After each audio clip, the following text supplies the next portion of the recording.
What an amazing morning. I hope you had a great lunch, and I think we're going to have an amazing evening. We've got the best panel coming up, Equity Rules, ladies. But before we get to that, and before I introduce Rachel Schreiber, I'd like to talk a little bit about this project that we've been working on for a little while now. How many, like 6 months, Burgess, maybe? We decided a little while ago that we would do a podcast, because people do podcasts, and how hard could it be, right? It's the way we start all of our projects, and they're always, of course, much harder than we imagine them to be. But kind of riffing a little bit off this morning's conversation, quoting Laura, be grounded in the language of humanity, then others will understand what you're doing and act. And that are echoing also the last panel and really thinking about the way we tell stories. And the challenge that we've faced in our space, in this material health space, in architecture and design, blah, blah, blah, is that people kind of look at us blankly and like, what are you doing? And so we know that's a problem. So we've always tried to translate and use a different kind of language to describe the work that we're doing. But we want to make fundamental systemic change right now. And so to do that, we have to go outside the world of architecture and design, which is a space we don't mind inhabiting anyway, and kind of talk to everyone about how materials interact with us. And so what we've done is we have been working on a whole bunch of interviews with people mostly in the Northeast and Midwest around materials. Today, we're going to launch the trailer for this podcast of season 1. Season 1 is focused on hemp. Channeling our hemp friends are in the audience. Hemp in Pennsylvania rules.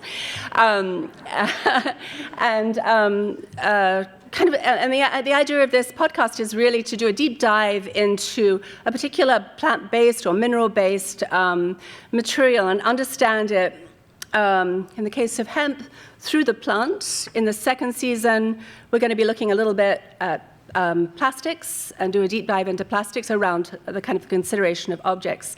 But anyway, today is the official launch of our trailer. So we're very excited, and we'd like you to listen. And then, of course, because it's a podcast, you know what you have to do afterwards, right?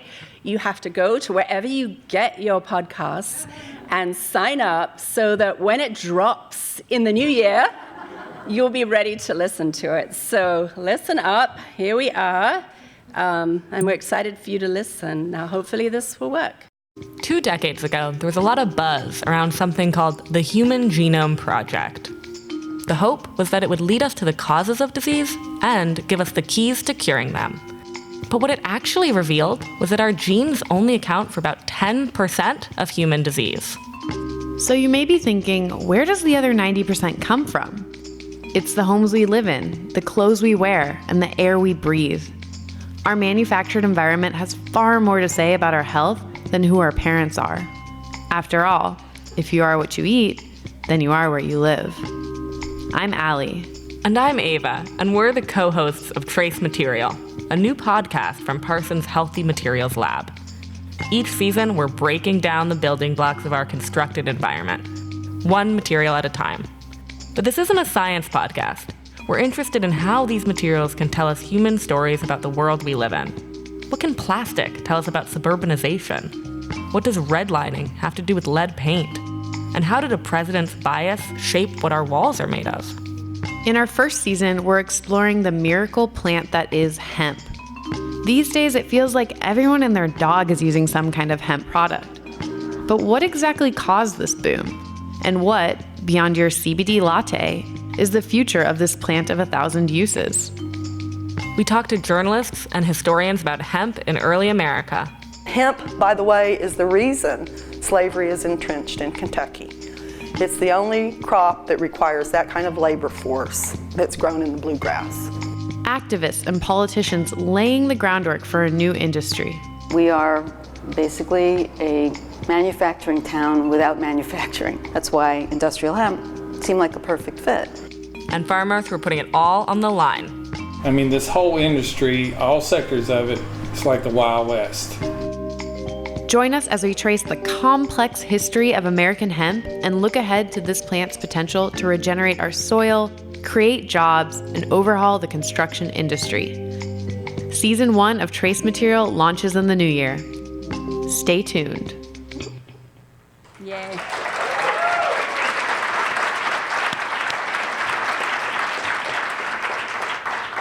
So you know what you have to do, right? Sign up. We need all the followers we can. We want to push the podcast to #1 on whatever it is that evaluates these things. #1 is where we want to be. All right, thank you very much for listening. It's my great pleasure to introduce Dr. Rachel Schreiber, our new Executive Dean of Parsons. She joined us on July 1st of this year, and we had the pleasure of joining her for lunch, I think 2 weeks into her tenure. We thought we'd kind of grab her early on and explain what we do at Healthy Materials Lab before she got submerged into the world of Parsons and the New School, which those of you who know the institution know that it's very easy to succumb to all of the stuff that's happening. So we talked with her early on and exchanged ideas about sustainability at Parsons and the work that we do and the relationship between our work and recognize the importance of the work that we're all doing. So Rachel, a little background about Rachel. Rachel has more than 20 years of experience in higher education and design, and her leadership is already being felt throughout the school. She's a graphic designer, photographer, and gender historian. She was most recently the chief academic officer at the San Francisco Art Institute. In her inaugural year at Parsons, Rachel is working with school deans and faculty to focus curriculum and external projects in 3 areas: access to education for all, sustainability, and wellness. She's also tackling this challenge of making art and design education more financially accessible and inclusive for everybody. We're happy that our work at Healthy Materials Lab continues to be supported from Joel Towers, who's here also at the front. Thank you, Joel. From his tenure as Executive Dean, carrying on to Rachel Schreiber's new tenure as Executive Dean. And we hope that the commitment of the school to this work of inclusion, of an acceptance, an understanding of sustainability writ large, the ecosystem's approach to this work will start to be incorporated more generally within the curriculum and the syllabi that's offered, that the work that we're all talking about today, this notion of material health and its relationship to the way we consider the health of the planet, will become integral to the education of all Parsons and New School students. So we're grateful that Rachel's here today, and we look forward to her remarks. And please welcome Rachel Schreiber.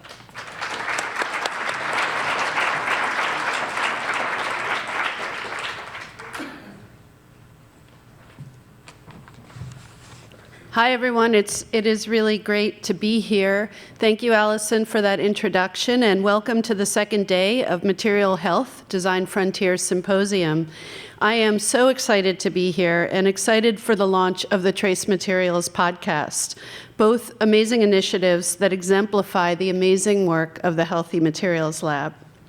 As Allison said, I joined this institution on July 1st, and since then have been working to get to know the school and amplify all the great work that's already being done here and look towards the future about what we plan to do. So as Allison mentioned, sustainability, access, and wellness are 3 themes that we at Parsons have identified as values to guide us through all of our work. In teaching, in carrying out the day-to-day life of the university, and in spreading our values beyond our campus. At the same time, though, we are very well aware that these 3 themes, sustainability, access, and wellness, all intersect. There is no social justice without climate justice, and no one can be well when the planet is not well. The extraordinary work of the Healthy Materials Lab demonstrates these values and our approach. In many ways, design practices themselves have an inherent relationship and a history of having a relationship to extraction and consumption. So how do we responsibly address this fact while acknowledging the dire situation we face with climate change? And what is our pedagogical role in educating the next generation of designers to put sustainability at the forefront of their practices at all times? The Healthy Materials Lab steps into these thorny questions with gusto, not only by raising awareness about toxics in building products and creating resources for designers and architects to make healthier choices, but also by leading the research to produce these materials and to educate others about them. I am particularly proud of Healthy Materials Lab's online certificate program, Healthy Materials and Sustainable Building, which seeks to train the trainer, sharing our values and infusing other educators with the mindfulness practiced here.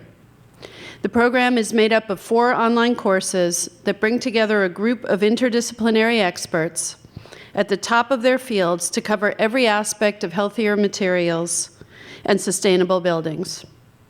It's a great example of Parsons creating it's a great example of Parsons, of our desire to walk our talk, to not only talk about sustainability, but to share these values, not only on campus, but beyond our campus, to live up to our mission to use the transformative power of design and education to create a better world. So it is truly my honor to stand here now and to thank the extraordinary directors and co-founders of the Healthy Materials Lab, Johnsara Ruth and Allison Mears, to thank everyone at the Tishman Center and my predecessor Joel Towers for their ongoing and sustained commitment to sustainability. Thank you very much.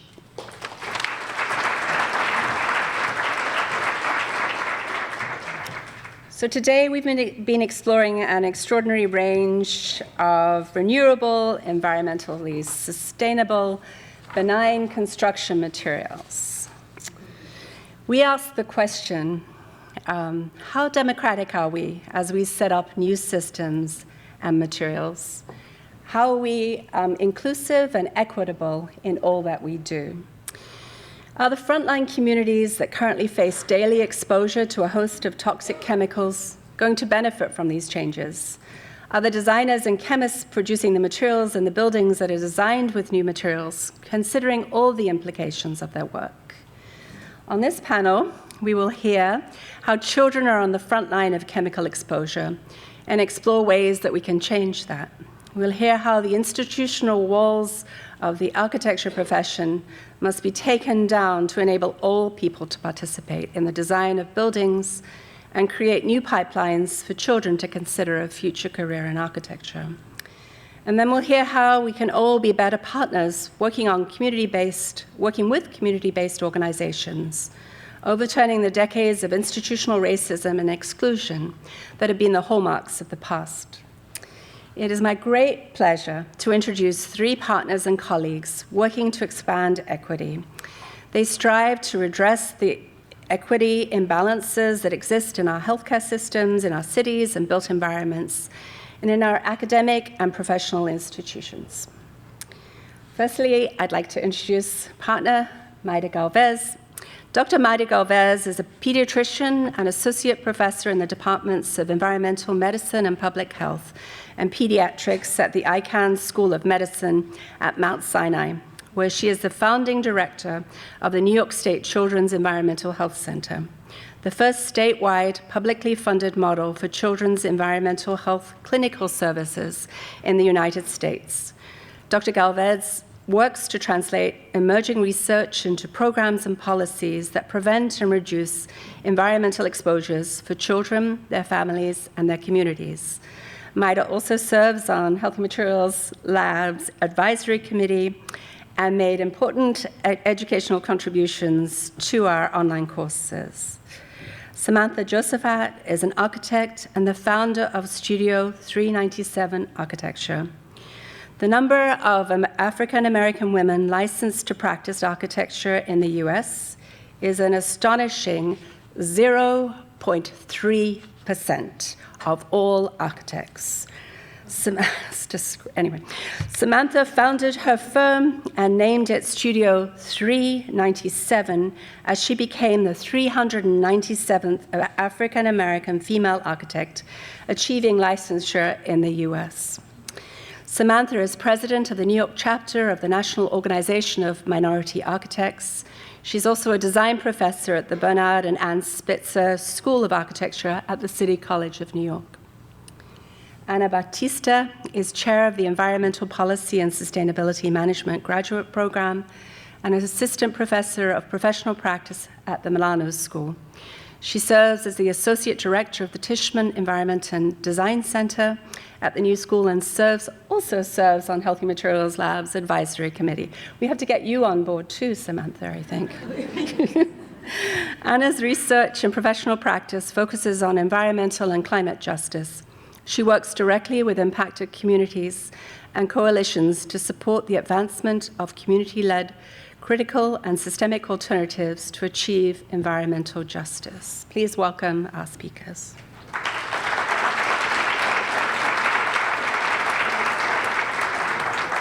Good afternoon. It's such an honor to be here this afternoon with this panel and with all of you today. As you can imagine, as a pediatrician, this is not my typical environment. I feel hipper and cooler already.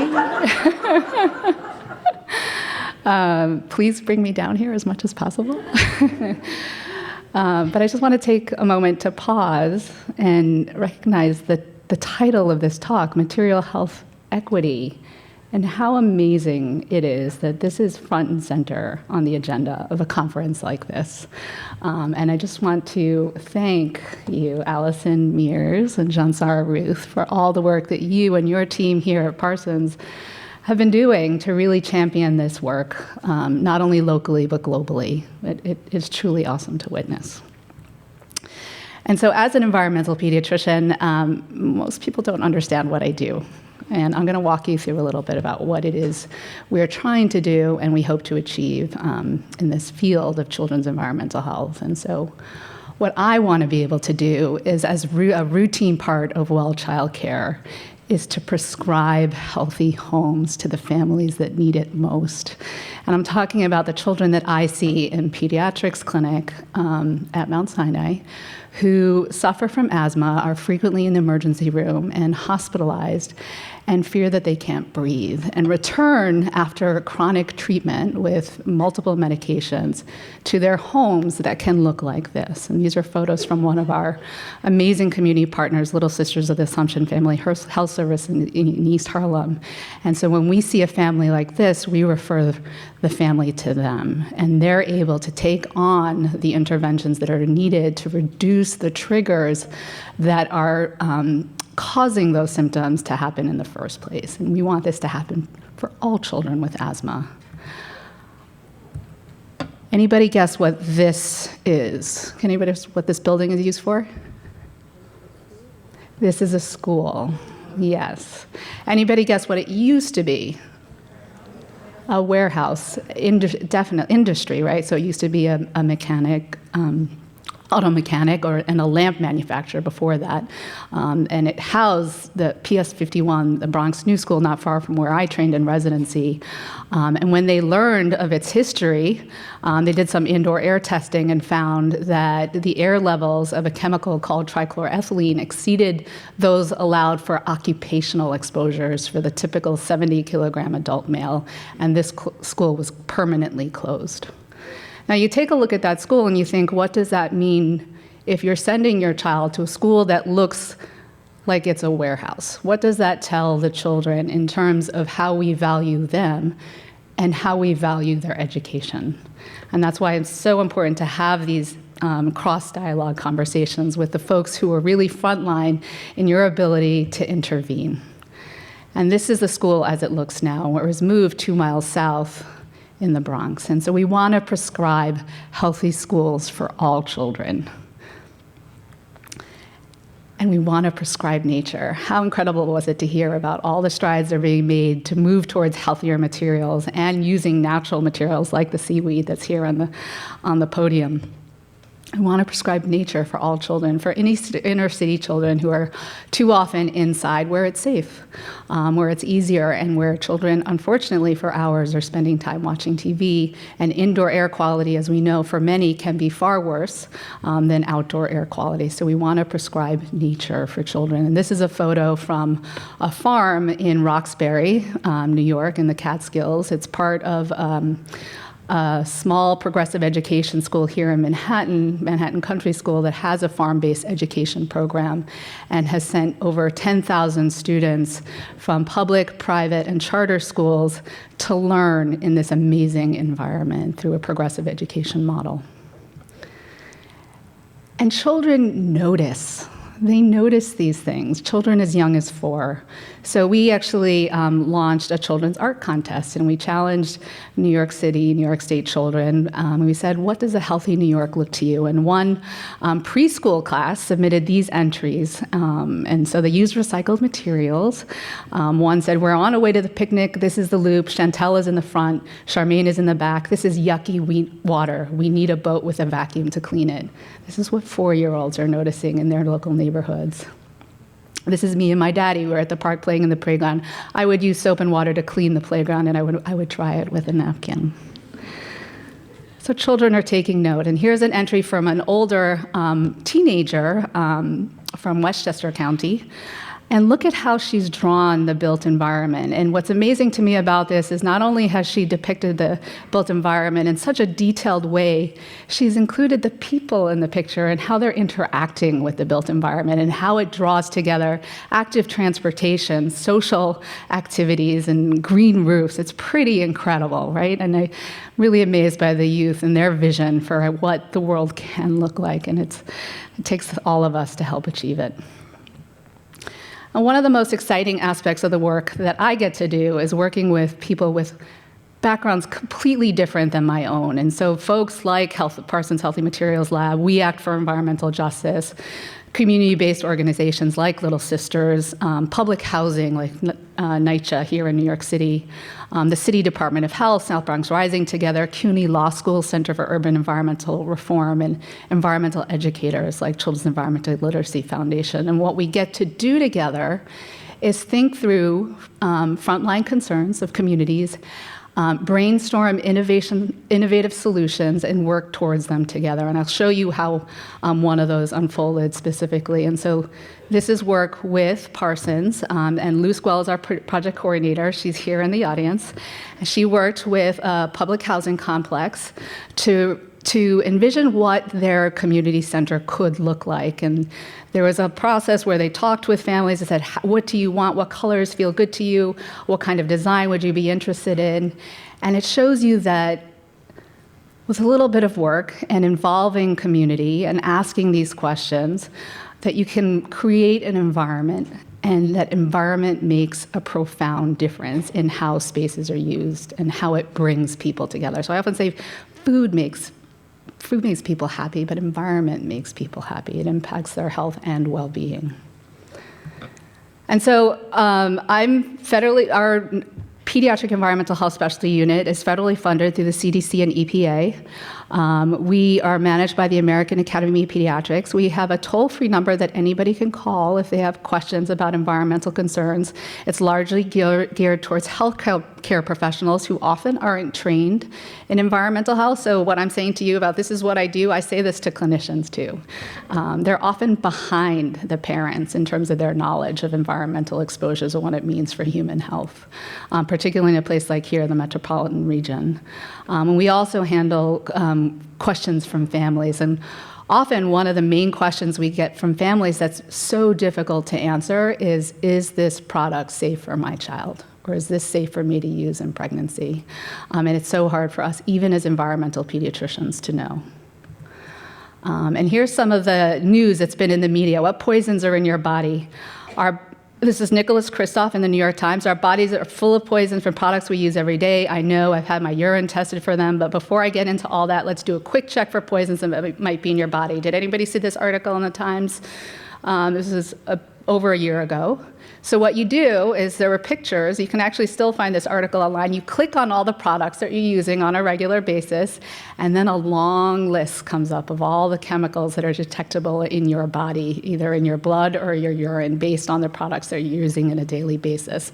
And for many, articles like this are a light bulb moment that as you walk through your everyday life, you're exposed to a range of products, whether it's in the building materials, the furnishings, the electronics, or the personal care products that you use that expose you to a range of chemicals, many of which have not been fully studied for their impacts in human health through the lifespan, meaning from pre-reproduction through pregnancy, early childhood, and beyond.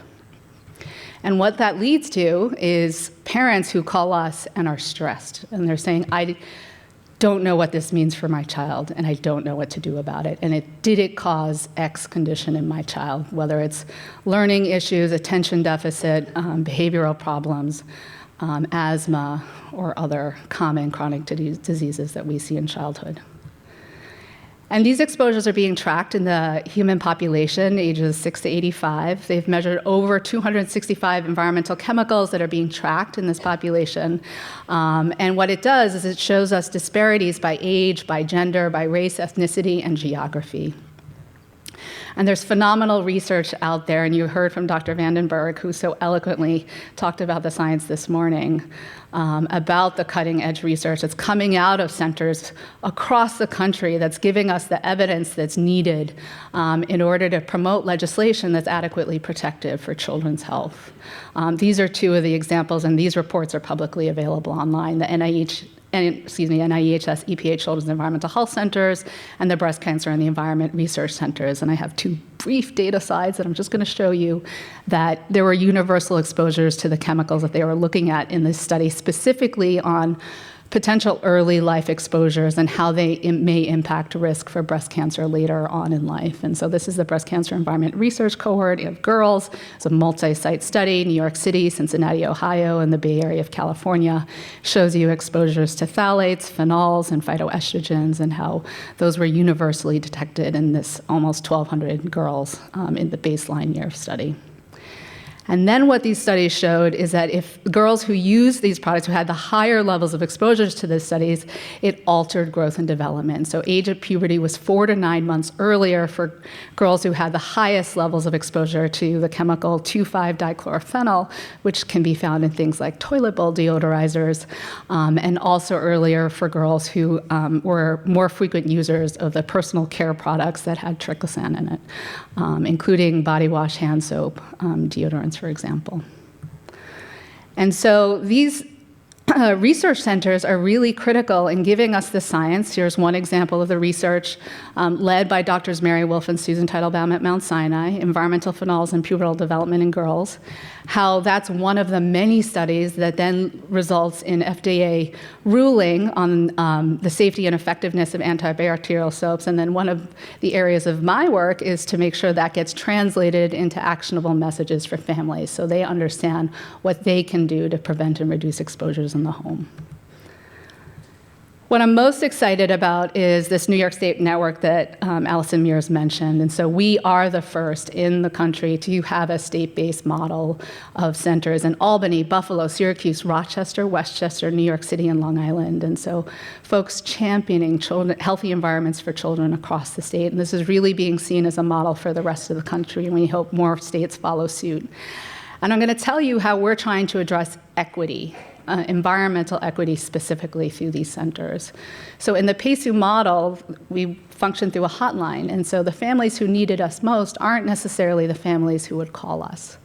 And so to address that, we made a small pivot. And the reason why this is relevant to this audience is it might just take a little bit of thoughtful consideration of the population you're serving and what changes you can make to make sure that those benefits are reaped by families who need them most. And so what we did is instead of waiting for families to call us, we're actively screening families for healthy homes concerns in clinical settings that serve high-risk populations. And so this is our clinical director, Dr. Lauren Jajak. She runs our environmental pediatrics clinic, and she's working with colleagues like Dr. Leora McGillner in the pediatrics clinic at Mount Sinai, and Dr. Erin Thanik, who's an allergist immunologist, and what they're doing is integrating environmental health into routine well child care. And I'm going to show you what that means. So we have a rapid screener.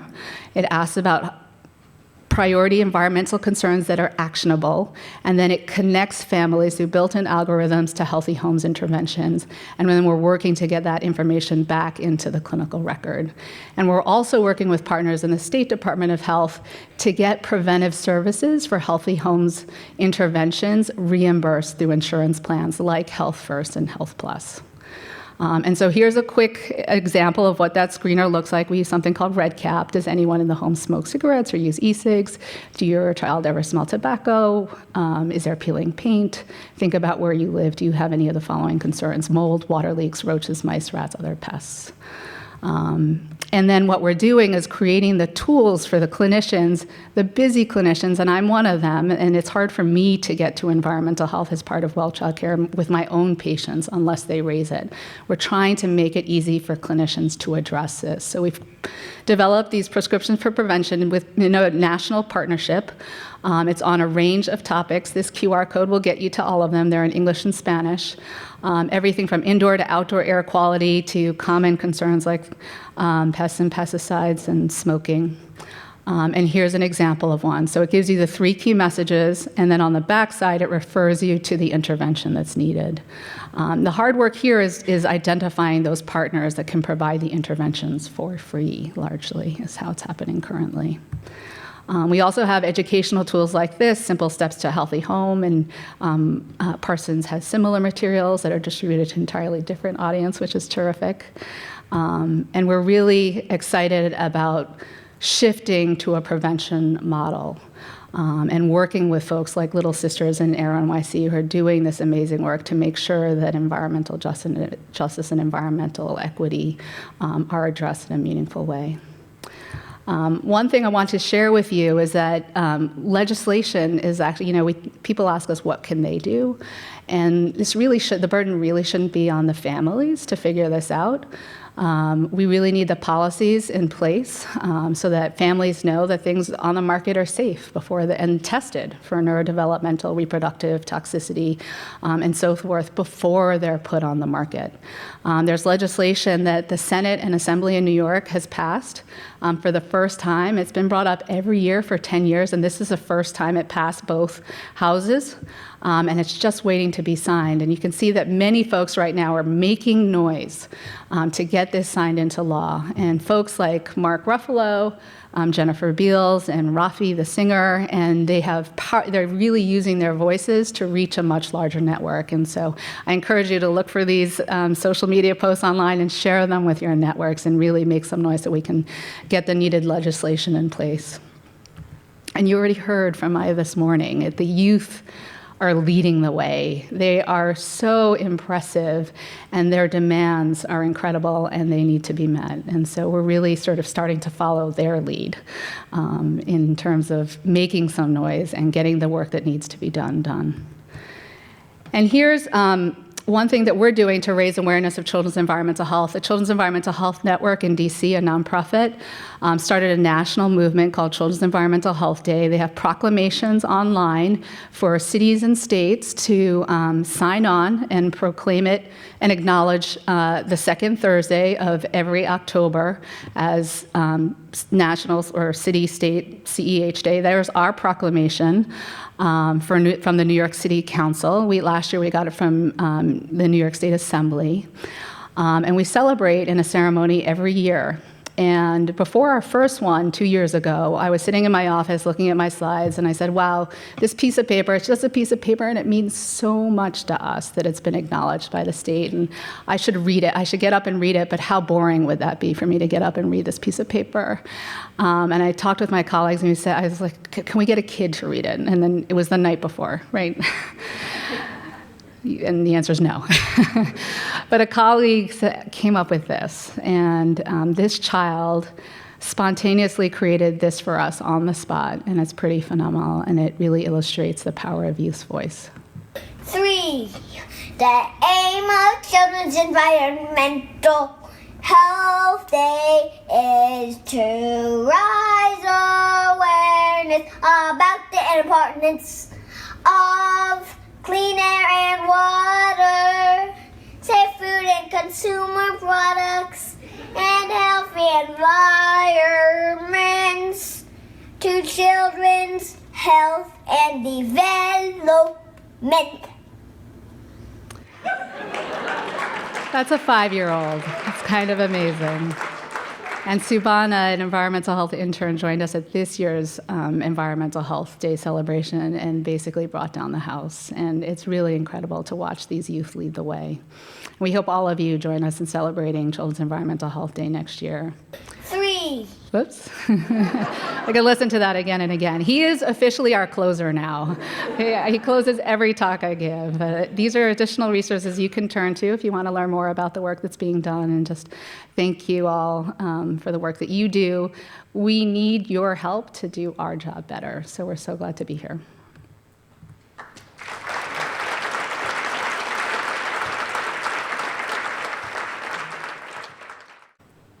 Okay, good evening, everyone, and thank you for joining us, and thank you for having me. I'll continue the discussion today on equity as it relates to the cycle within our industry as far as architecture and design. Topics I'll be covering are the ideas of issues, the built environment, and materials. And I'd like to understand who's in our audience. So how many people are practitioners in this office? I mean, in this room? And then how many educators do we have in this room?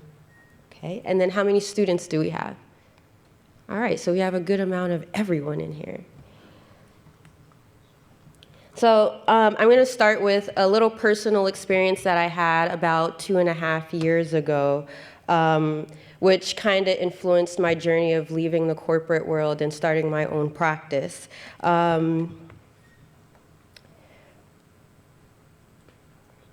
Okay, so yeah, so I started to have a few conversations with some of my colleagues at a past firm that I worked at during moments of frustration I was having, and I realized that during that time and during the time I was having conversations with them, there were issues of compensation and what my official role in the office was. But I didn't realize that it was that big of an issue until I started to be a bit more transparent with my colleagues, and they were, as equally as honest with me. And so out of that frustration, after talking with leadership in the firm, I looked to seek advice from mentors that I had and other people that I did look up to within the industry. In those conversations I was having with my mentors, I realized that there was an issue of mental health within the architecture industry altogether. It wasn't just me. And so I'll start on the ideas of issues again, and the idea behind stressed behind the desk. And so why is architecture thought to be this elite profession? How many people think it's because it's just an elite profession? Can I get a? Okay. And then how many people think it's thought to be this elite profession because of the lack of exposure to other industries, or the exposure we give other industries on what we do? Okay, I got a couple of yeses. Okay, so I discovered our industry chooses how they expose themselves to other industries and how we choose to expose others to the industry. And with that, there are consequences. And so we end up becoming stuck in a bubble and resulting in even being undervalued by our own clients because they don't always really know what we do. And so I started to question, like, how can, we provide exposure to what we do outside of our industry? And being undervalued, that leads to unrealistic deadlines and client expectations, as well as an infinite amount of meetings trying to explain to everybody what it is that we actually do. And so that sometimes leaves us with little to no personal time. And then as far as how equity, how it relates to the professional development in our industry, is there support is there support and opportunities in one's current place of employment? Are there people being looked over for other opportunities? You know, in my conversations with a lot of the people I looked up to and my mentors, I was actually a bit shocked when I found out the issues that I was having as far as lack of opportunities and support was an issue that they still faced after being in the profession for 20 to 30 years. And so, unfortunately, it was actually discouraging to actually move forward. And then, are you working to your best potential? I know I wasn't. I could literally feel it. And so often minorities that display good work are often with a firm minorities that display good work and are with a firm longer than others often get looked over for new opportunities. And before I graduated, I thought the answer to job security was seniority. But then I graduated in the middle of the recession, and I quickly learned that seniority didn't mean much. I met a lot of accomplished professionals that had been with their firms for years and was out of work. And so to me, I was like, all right, seniority, what does that really mean? And so this actually increased the competition and put pressure to deliver on our industry professionals. And no one wanted to give the reason to be let go or have a cheaper younger person with less experience take their job. And so again, you coupling the idea of lack of support and the idea of job security, and you can easily feel stuck and also know you can be plucked. So a lot of times people feel tiny and don't realize how mighty they are, hence tiny but mighty. How often are you exploring design or opportunities if you're stressed behind the desk? Are you realizing your value? Does the idea of being stuck put you in a place where you can be plucked? Does the idea of being stuck but can be plucked stop you from seeing your best self? Is there not enough time in the day to do research to figure out what you want to do professionally or what your passions are? I realized while I was in a couple of firms before starting my own, so many people dedicated all their lives to just work, and it made them a bit miserable and didn't really give them the quality of life to really understand what it means to be an architect, someone who is taking ideas from every aspect of life and, you know, creating beautiful solutions in which we can experience those spaces. And so this lack of knowing yourself and knowing puts our industry and communities we serve at risk because we aren't designing spaces to our best potential if our industry needs help. Like they say on airplanes, put your oxygen mask on first before you put on someone else's oxygen mask. We need to not just have quality assurance in the design phases, but quality assurance in the profession as a whole. Everyone plays an important role in the work that we do as architects and designers, and so understanding your value is key. So enough with the issues. I feel like we're on the same page now, right? Okay. All right, let's talk about equity and how it relates to the built environment. And when I say the built environment, how are we building the environment? And so now we can recognize the issues and move forward, like I mentioned. As it relates, we'll be talking about the built environment as it relates to the health in our built environments and the journey of the health of a healthy architect and project. Through building mental stability, exploring ideas outside the box, and awakening our highest potential. So when I talk about building mental stability, we can start by establishing what our priorities are. How do you create standards professionally and personally? What are those, whether that has to do with how much time you decide to dedicate to something or who you choose to communicate with. Shared priorities are a good step to hold yourself accountable to remain engaged with the community in which you serve as well. There's also the personal time you need to allocate to yourself to read, meditate, and engage in activities you enjoy doing. And then there's checking in with an accountability partner in case you derail from your core that you established for yourself. This is a project I helped work on at a previous firm for Google, where we provided lounge spaces for employees to retreat from their busy schedules. Okay, and so to continue on to build and increase diversity within the profession. So as they mentioned earlier, I am the president of NYCOBA NOMA, which is the New York chapter for the National Organization of Minority Architects. And one of the programs I actually started by spearheading in 2013 was our project pipeline. And so this program provides communities that aren't exposed to architects and designers and help them realize how they've been experiencing architecture all their lives. We're now hosting camps in all boroughs except for Staten Island, but that's going to change eventually. And we engage about 40 students throughout the year.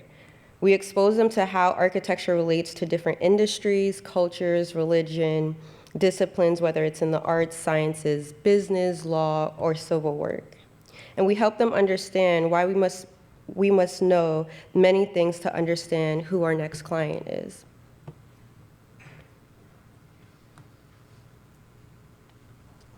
So how do we awaken our highest potential as industry leaders, focusing on equity?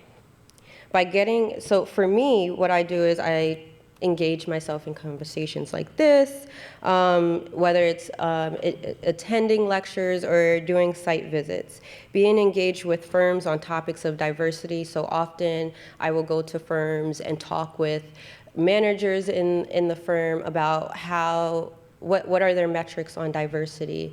Are they measuring diversity? How are they approaching diversity when it comes to the hiring process? And so I encourage them to create committees or then create these diversity metrics that they might not have for their firm. And then I also engage these firms for, again, opportunities that I can share directly with my membership.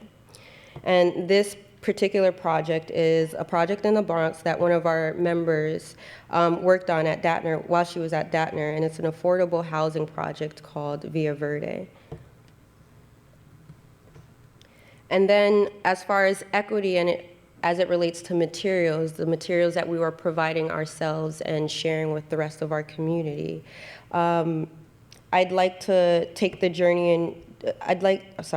and the journey in which the information takes someone one step at a time, or a couple steps even further. Some of these events that NYCOBA NOMA does are the project pipeline events throughout the year, as well as we do a couple of mental health training events, and then we also have an owners roundtable. And so again, the project pipeline is to expose students to learn what an architect does, to see an architect, and to be inspired by an architect, to be inspired to be an architect. The approach we take is first we teach them several architecture terms, and that is about for 30 minutes, we just kind of try to awaken their ideas of what architecture is. And then we take them on a scavenger hunt within their community, and that community could be either where they go to school or where they live, and we start talking about those architectural terms that they've learned earlier in the day.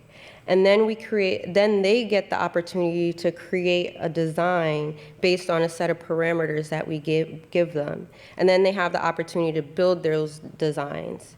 And then closing out the day, they present their entire project back to a group of architects. And so it's really fascinating to see these students leaving the project pipeline, and just in a couple of hours, how their confidence has boosted, from not really knowing what an architect does or knowing an architect to feeling like they have the opportunity to be an architect. It's great. And then, as I mentioned at the beginning of the presentation, also about my journey as an architect and realizing the importance of mental stability. This year, since my theme during my presidency is health and wealth, I've been working with the New York City's Department of Health and Hygiene on their program called Thrive NYC.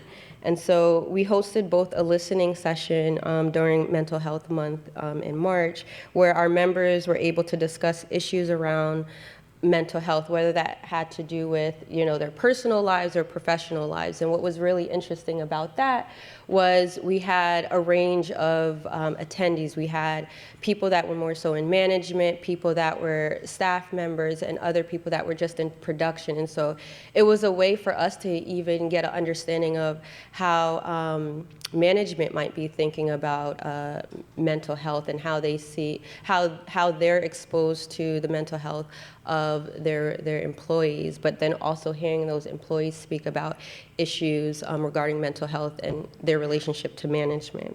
And so following that listening session, we actually did a mental health first aid training where we continue to bring awareness of the stigma around mental health, providing people with tools to be able to recognize behaviors within their networks.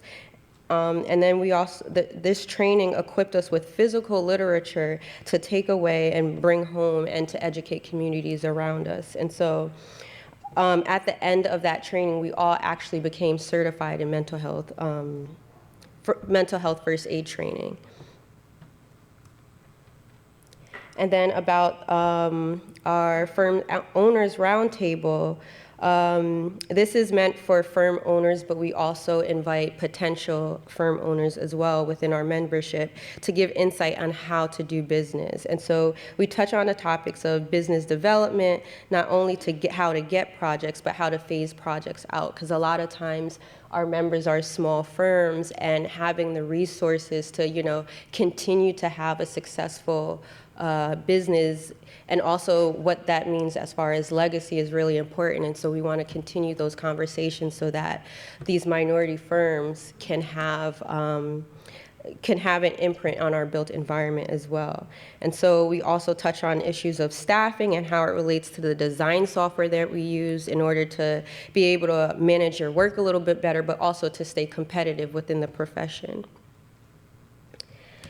And so that wraps up my presentation to discuss equity as it relates to the equity cycle within our industry.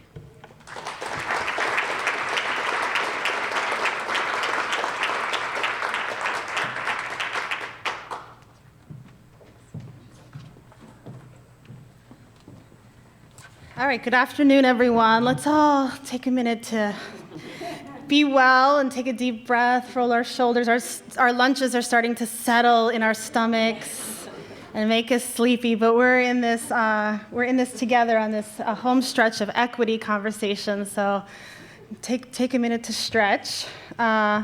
So I'm going to tell you a little bit about the work that I do in community on environmental justice. And I have to be honest, when Allison and Jean-Sara asked me to join the equity panel, I was thinking to myself, how do I connect a lot of the work that I do in EJ communities and in my own community to the framework of material health? And it took me a little while, and then it hit me. Why not start in the place I call home, this magical, beautiful city of Newark, New Jersey, and woo, yeah, Newark. And if those of you who haven't had the pleasure of being there, you've surely driven through it, flown over it, or the things that you've purchased have touched it. And so you are intimately linked to Newark, whether you know it or not. And I hope to bring you closer to the city of Newark through two stories, the story of goods and the story of garbage, because I thought those are the two most visceral ways, most tactile ways you can really think about material health and environmental justice and the work that I do with communities. So first, before I get started, I don't want to assume that everyone knows what I'm talking about when I say environmental justice and environmental racism. We often think about environmental justice as the right of all people, and in particular, people of color, low-income people, indigenous communities, marginalized or disenfranchised communities around the world, and the right that we have to a healthy environment, a thriving place to live and play, and the right of all people to shape their environment and to be shaped by their environment in positive ways. And that's the ideal of environmental justice. But environmental racism, in particular, and white privilege, means that there is a maldistribution of the harms, who gets harmed by our society, and in particular by pollution. And we think of it often as a maldistribution of pollution, where communities of color and low-income communities often are bearing the brunt of our pollution that undergirds our society. But it's not just a distribution problem. This problem is really undergirded by systemic and structural forms of racism that are prevalent and are built into our built environment. They're sedimented into the places we live, and they make up the landscapes that we all reside in. And so the environmentally unjust outcomes that we see in places like the city of Newark don't just arise from one single predictor. But it's very true that in today's society, and you've probably heard it from other speakers today, that the color of your skin in this country is the single biggest predictor of your exposure to toxics. And your zip code and the color of your skin is the single biggest predictor of your life expectancy. So that is really a definition of environmental racism that we have to tackle. And I think it's very front and center in this discussion of material health, because we're all implicated in this question of environmental racism. And just to illustrate that, I pulled up this map, and you could all go on the US EPA EJ Screen, Environmental Justice Screening tool. It's available online. And I just plugged in my zip code in Newark, and the area in red that you see on the map there shows the respiratory hazard. And the redder the area, the higher the respiratory hazard. And you see that Newark shows up bright red. And on the other side, you see percent of people living in poverty.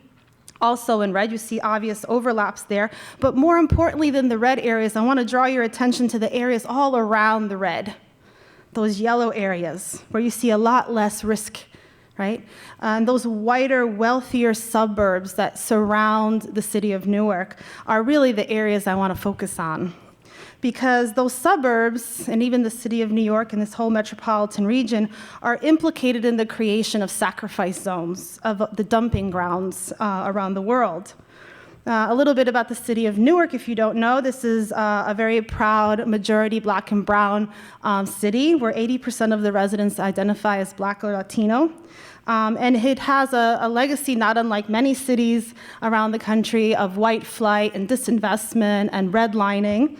And, well, what does this have to do with goods and garbage? Well, I wanted to tell a little piece of the story of how this riskscape was created. And I'm going to start with the story of goods, although we need a better name, because global goods makes it sound like we've got something good going on. When really the global goods movement industry, is about consumerism or squanderism. I learned that today, squanderism. But what we often take for granted, and maybe not you all, because you're all enlightened designers and creative folks, but for many people, when they click on Amazon and they get the thing that they really want, the Dora doll or the sneakers, and they click at it and it magically appears at your doorstep within 24 hours, and you think, how could this possibly happen? And it really is an entire invisible infrastructure called the supply chain, right? And the global goods movement term is used to describe the system that moves all the consumer goods from the points of extraction to manufacturing to distribution to consumption. And this system of transporting goods requires enormous amounts of human energy and fossil fuel energy. And it's mostly powered by diesel, actually, from everything from drayage trucks that you see here to huge container ships that crisscross the world's oceans to cargo handling equipment and locomotives. And all along the points of this system, there are workers in host communities, and mostly communities of color and poor communities that are impacted all along the way by working conditions, by the emissions from these sectors. And in cities like Newark, we have, which is the host to a major hub of goods movement, like the seaport, the impacts are quite uneven. So I wanted to show this picture of like a little bit of a glimpse into the Meadowlands. It's an area of more than 2,000 contiguous acres spanning the city of Newark and Elizabeth and stretching out over large stretches of northern New Jersey. And this area for hundreds of years thousands of years was the Lenape land. And it was a beautiful freshwater estuary that was teeming with life. And it became brackish and eventually completely filled in by successive, 400 years of colonization and industrialization. And what we have today, the legacy of that colonization and industrialization and now globalization, is an area mostly filled in for the storage and transport of goods, like these cars here. This is the largest carport in the eastern seaboard, so most of our cars are getting imported through the port of Newark. So Newark is home to the third largest seaport in the country, if you didn't know it. It's rapidly gaining on LA and Long Beach as the second by volume in terms of the amount of goods that it's bringing into the marketplace. This seaport serves the largest consumer or squanderer market in the world. We are sitting in the largest consumer market in the world. 80% of all the cargo that's imported into the port of New York and New Jersey is used by customers within 100 miles. And the ports bring imported cargo to 100 million consumers within 36 hours. In 2017, the port handled 4 million cargo containers valued at over $200 billion annually in goods. And China and India are number one trading partners, accounting for 32% of imports. This system brings more than 10 to 15,000 on average trucks just to the seaports a day, and 85% of the cargo is going out by diesel trucks. This system, if you can imagine it, has a tremendous impact on local communities, and not unlike the urban renewal projects of the past, this infrastructure of the seaports and airports and railways and highways services a growing and very wealthy and very consumer-driven metropolitan region. But the burdens of that consumerism are residing in communities like Newark that become the sacrifice zones, and they receive very few, if any, of the benefits of this economic wealth generated by this industry. And I always want to point out the extreme and exquisite contradiction of having the wealthiest consumer market in the world, one of the largest economic engines, the seaport, $200 billion worth of goods, and it sits in the heart of chronic intergenerational poverty. The city of Newark is one of the poorest cities, have some of the poorest zip codes in the country. And they live less than 5 miles from one of the third wealthiest zip codes in the country. So those extremes of wealth inequality tell us something. They should signal something to us. There's something amiss here. And the port of Newark and Elizabeth not only doesn't serve the economic well-being of the city of Newark, it adds sort of insult to injury by what it does give it is a lot of environmental pollution and burden. And it's interesting because listening to the discussions earlier today and talking about the history of materials and the rise of plastics, the city of Newark was actually home to the first major manufacturer of bakelite. It was home to lots of factories of plastics and resins, even until as recently as 10 or 20 years ago. And most of those industries have long gone and are now replaced by logistics companies, very large, massive warehouses and distribution centers and trucking centers. And this map sort of just illustrates some of, it's sort of a glimpse of the impact where we have 10 to 15,000 truck trips a day from the ports, and that's not including all the other vehicular traffic that happens in this area. And the other thing to note is that Newark has 3 times the levels of childhood asthma than the rest of the state, and 1 in 4 children in Newark suffers from chronic asthma. So we have a very direct impact on children's health and well-being from the movement of goods. So these trucks that are producing, deadly diesel emissions are burdening an already overburdened area. And ironically, the city of Newark, the residents of Newark, are some of the least consumptive segments of our society, right? So they're contributing little, very much like climate change, right? The least consumptive parts of the global south are contributing the least, but they're getting the brunt of the burdens.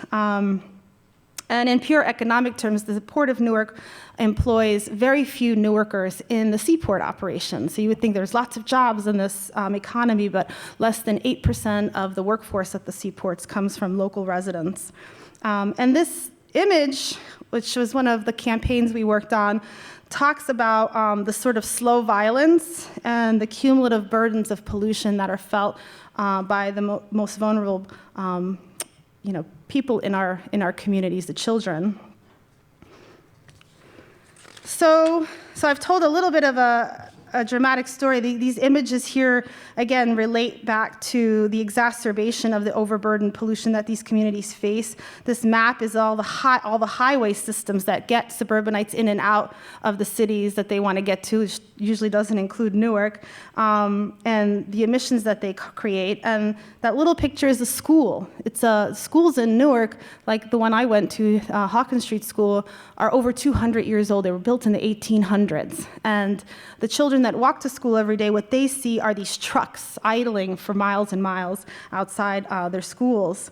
And this infrastructure provides a tremendous amount of profit to global retailers, shippers, distributors, and the folks that are paying are the very precarious workers, like warehouse workers, truck drivers, and the local residents of Newark.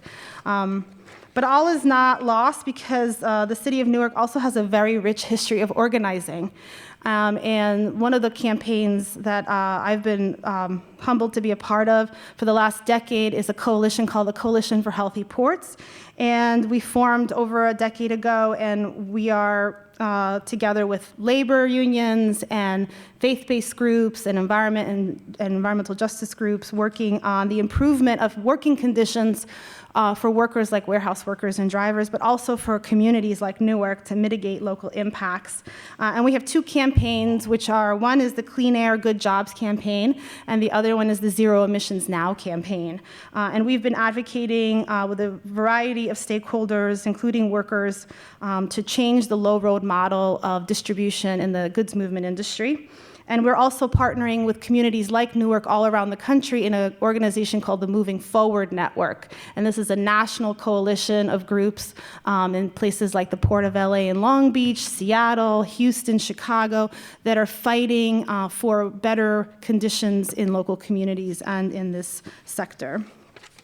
So I just want to tell one little story about garbage also, because it's connected to goods, because eventually after you get your Dooradol, you get tired of the Dooradol and you throw the Dooradol in the garbage.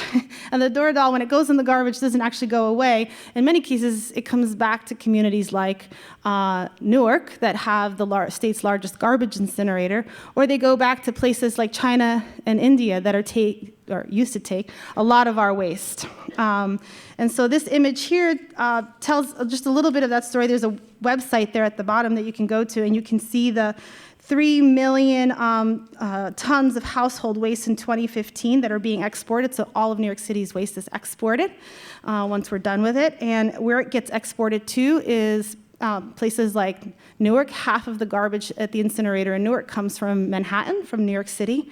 And it goes to larger regional landfills, and then eventually many of the so-called recyclables go overseas. So they go back on containers. So when I give tours of the port, I ask people, what do you think is the #1 export leaving our ports? What do you think it is? Anyone guess? garbage, textiles, scrap metal, plastics. So we don't actually make anything anymore. We just send back the detritus of what we finished consuming. And it goes back through the same communities. And this is just a figure about the construction and debris waste. Just to give you a sense, since I had a lot of architects maybe in the room, that C&D waste is actually a huge part of this problem. 6 million tons of C&D debris are generated in just New York City annually. And you can see that the location and the destination of all of that waste is going to landfills and incinerators in our country and in the region. And we don't have a mandate like California does to reduce the C&D waste.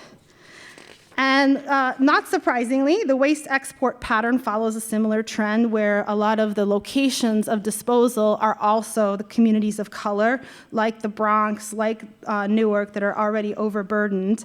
And these maps just illustrate that issue. You know, the community where I grew up, called the Ironbound community in Newark, has over 35 waste-related facilities in less than a 4 square mile area. And it's handling mostly New York City's waste. But I just wanted to, we're on a trend here with kids really telling the story because honestly, children and young people and intergenerational organizing has been a rich legacy of EJ communities resisting these systems and trying to make visible many of these invisible systems like the logistics chain, right? And trying to really show the rest of society and reminding us of the very real and material ways that our practices impact the health and well-being of communities and people. And so I wanted to show these images because I wanted to show you that this is not a story of victimization, this is a story of resistance. And I think we can draw a lot of inspiration from communities at the front lines because they are the beacons. They are leading the way. They are reminding us, they are shining a light on these dark places that we want to forget or think don't exist. And they remind us of the deep societal contradictions, right, that we want to live comfortable distances from. And so these are images of children and community members fighting the garbage incinerator. Children were marching last winter, the first snowstorm of the season where everybody was stuck in their cars. The kids were marching to the incinerator, demanding clean air. And what the communities have turned to is leading the way on zero waste. So what it means is that when we make very intentional and thoughtful decisions about reducing our impact, reducing our consumerism, redesigning, those are real felt decisions that have implications for these communities, and they are part of creating environmental justice. So I want to encourage and inspire and drive you to do more of the good work that you're already doing and to do it with more gusto and to say you're doing environmental justice allied work. And I just added this little thing because I like to, usually I'm talking to a lot of planners or policymakers or dealing with this intersection of academia and communities.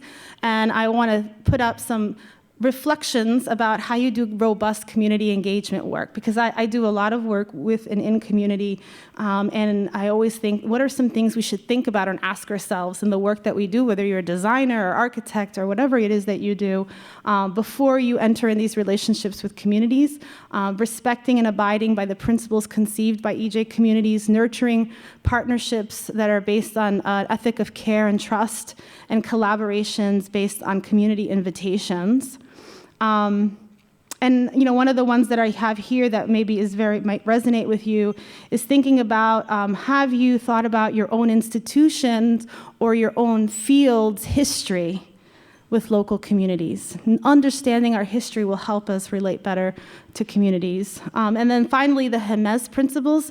For those of you who haven't, how many of you have heard of Jemez principles for democratic? Yes, yeah.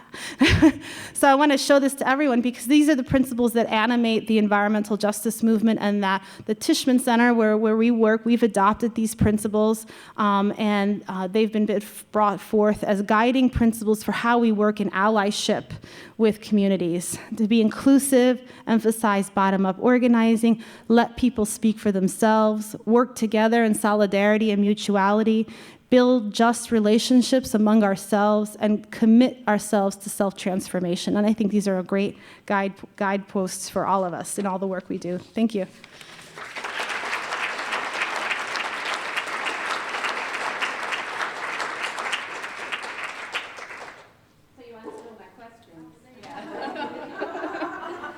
So I just wanted to do a little summary. I think when you all present this information to us, it, for me, makes me incredibly depressed. Because there's so much work to do. There's so much work to do. And I think when we set this theme for this particular part of the symposium, it's really an aspirational, obviously, session.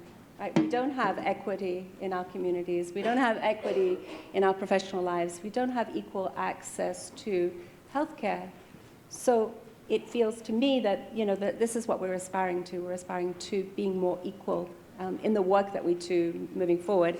And I think this litany of, the legacy of inequity, institutionalized racism, the legacy of toxics, right? Equity is the goal here. And so my question for you is really the kind of question that we posed at the beginning of the symposium.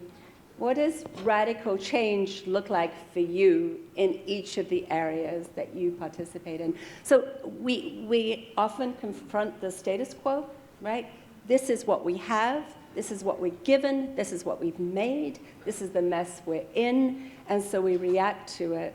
But how about if we step back a little bit and we really look at what we want in the spaces that we work in? Who wants to tackle that one first? I have a real quick answer as far as what does radical change look like, and it looks like a process. It looks like steps over time. It's not just one result, but it's many results over time. So. That's great. I think for those of us working in the field of the intersection between clinical practice and public health, we always in our national meetings are saying we want health in all policies. And I think for those of us working in this niche, this small niche area that a lot of people don't yet understand what environmental health is or what it means, we want environmental health in all policies. And the more we can get this cross-discipline talk so that we are all speaking the same language and championing healthy environments for all, the closer we're going to get to seeing our vision of healthy environments for all families. So I feel optimistic about that. Thank you. Yeah, I don't want you to be, I feel like this is a call to inspiration, because I'm very inspired by the people in this room, the folks on this stage, and I feel like it's, the radical optimism, not naive optimism, but a sense that there are frontline communities that are, they've got skin in this game. They are really fighting the good fight. They don't have the luxury of being pessimistic, and I think what would be radical is if all of us think of ourselves as really allied with that work and really inspired to do this work, because we are going to make a really felt and material difference in communities that, if it's only the communities that are most impacted and frontline, if they're the only ones in this fight, we're never going to win. We need the really broad swaths of our society, and in particular, I think there's a very special role for those that are creators and makers and designers to be actively and intentionally allied. That's why I put up the Hermes principles, because I want that to be a guidepost for all of the work that we're all doing. I think that would be really radical. And that was a question I was going to follow up with, but you answered the question, which is really... I'm a bad student. Which is just so fabulous, all three of you. So fabulous. Is it what's the challenge you throw out to architects and designers to work with you all in this space? And I really appreciate Johanna's principles, because I think, for me, in the past, architects in particular have defaulted to a notion of community engagement where they do the kind of, we fly in, we have a meeting, we tick the box, and we leave. And what your Jimenez principles really are talking about a different kind of relationship with folks who are living in communities. And so, I don't know, do you have a challenge for architects and designers that you would like to throw out now? to remind everybody of our responsibilities, our holistic responsibilities to, the communities we all live in. I would say that the challenge is scaling the good work that Parsons Healthy Materials Lab is doing to put the focus on affordable housing, low-income housing, in early childhood. I think those are the things that we need to scale up, not only locally but globally. So if there's a way that we can do that together, that would be amazing. And I want to prescribe healthy materials. That's what I want to do. You can help me do that. I'd also like to add some of the work that we do is some HPD work. Some of the projects that I have are in Brooklyn where, we're not just building new spaces, but we're renovating spaces to be more, to have healthier environments. And a lot of times architects don't see value in going into policy making or working with these agencies like in-house to be a part of those conversations to make change. And so having architects at the table, whether it's policy or at a particular agency, is really important because then it allows architects that aren't at those tables to then have work to say, hey, I can be a part of this change in the renovation process. Maybe not a new construction project, but not to say like this can't happen in new construction as well, but like we also have to think about the spaces that do exist and how do we renovate those spaces. That's right. Anything to conclude, Anna? I think the HIMES principles are a good guidepost, but I would suggest that maybe everyone here and everyone that you work with think of themselves in the context of activists or allies, but not just like the allies that sign the petition and they're like, hey, I'm with you, but like the kind of active and intentional co-conspirators that we need, right? Like the people that are gonna take some risks in their field, in their sector, maybe in their own communities. They're going to take some risk, going to put some of their own skin in the game. And I think if everyone feels a little bit like they're taking some risks, and maybe the HIMES principles are part of that feeling, but push yourself to be in that active co-conspirator role with communities that are on the front lines. That's great. Well, thank you all for this discussion. It was great.